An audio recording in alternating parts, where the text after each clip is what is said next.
TheOHMANGO here, and today I'm going to be doing a book review on these 4 books. Now I know I only had 3 in my hand, but there was a 4th one that I had to read but ended up giving away because someone else needed it.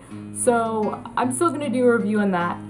These books I had to read for my literature class, I can't say that any other way, and for my psych class. So the first book that I'm going to talk about is for my psych class. It's called The Soloist, and I do have a picture of the cover of, at least there's like 2 different covers, but here's the one that I had.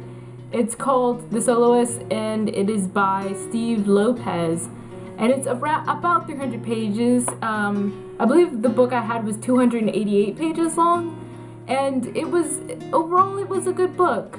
The Soloist was also made into a movie, which is the reason the cover looks the way it does.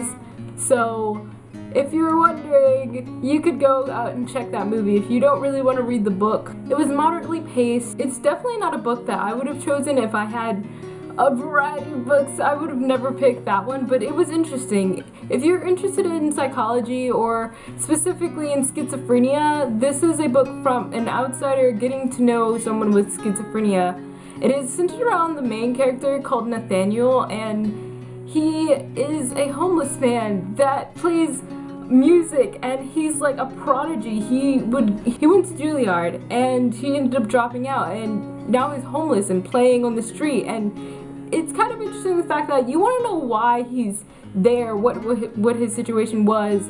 You know he had schizophrenia, but you're not like sure about all his past, so you're with the author as he gets to know this person. I would give this book a 3 out of 5, just because it's not in a field that I particularly care about. Although it was good, it was well paced and everything, it's not my cup of tea, so So these next 3 books that I had to read were for my literature class, and I'm gonna show them to you from my least favorite and to my most favorite. So this is the first book. It's called The Awakening. It's by Chopin. It is centered around a main character named Edna Pontellier. The whole book is told from her perspective. So you're inside of the mind of a woman from the, I believe, it's from the 19th century, and she does a little bit of things that you're not supposed to do if you're a married woman. Click here if you don't want to know what's going to happen at the end, because I'm about to tell you guys. Yeah, countdown, you know, 5, 4, 3, 1.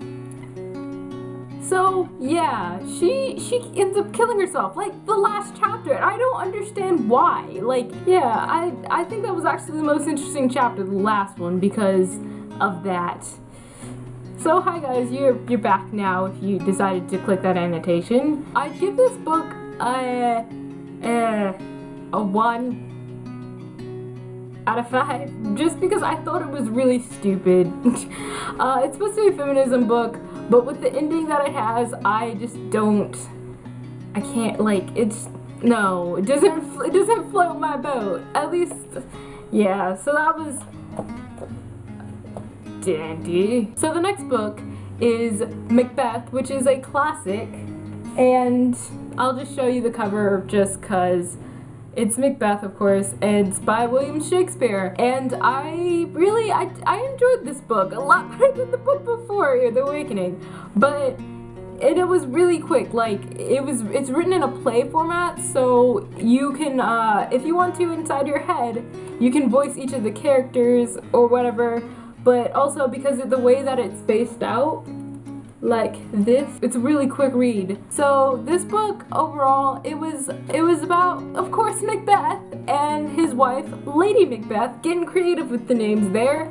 But it's about witches coming and telling them, you know, hey, you're gonna be the king. And they're like, he's like, what?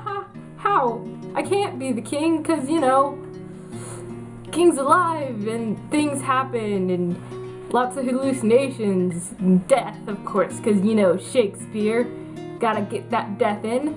And I'd give this book a 4 out of 5. I liked it. It's really short and it's really quick and it's a classic, so I suggest you read it. So these two books I actually didn't read on my own. I went to a YouTube page called, I can't remember it now. This book, I forgot to tell you, when I read it, I listened to it. I also read along with it because I had to mark up the book, but for every 5 chapters it had a different female reading, which was, it created some sort of variety. And for this book, which I thought was really cool, for each character they had a different person playing, so I really liked that. The last book is 1984 by George Orwell. This was my favorite book. I hated the ending at that. It did not end the way I expected it to. I don't know.